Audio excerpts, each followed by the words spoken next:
अमरावती ग्रामीण स्थानिक गुन्हे शाखा आणि परतवाडा पोलिसांनी एका घरफोडी प्रकरणाचा अवघ्या काही दिवसात यशस्वी उलगडा केला आहे. बंद घराची रेकी करून चोरी करणाऱ्या 6 जणांच्या टोळीला जेरबंद करण्यात पोलिसांना यश आले आहे.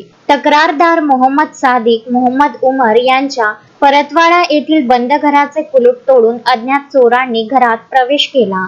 घरातील कपाट व तिजोरीत ठेवलेले सोन्याचे दागिने, 20 तोळे चांदीचे पैंजण आणि 1,70,000 रुपयांची रोकड असा एकूण 11,90,000 रुपयांचा मुद्देमाल चोरीस गेला होता.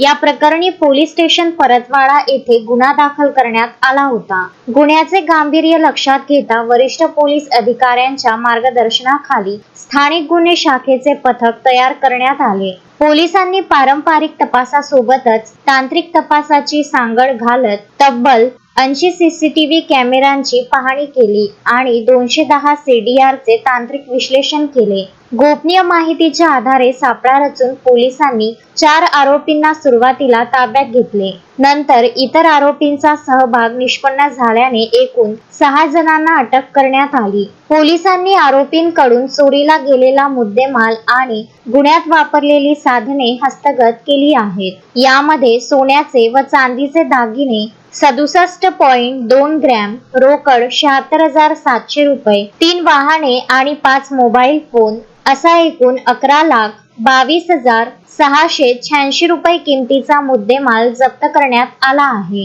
ही यशस्वी कारवाई पोलीस अधीक्षक निकेतन कदम, अपर पोलीस अधीक्षक दत्ता तोटेवाड, उपविभागीय पोलीस अधिकारी माधव गरुड यांच्या मार्गदर्शनाखाली स्थानिक गुन्हे शाखेचे पोलीस निरीक्षक अशोक लांडे आणि त्यांच्या सहकार्यांनी पार पाडली.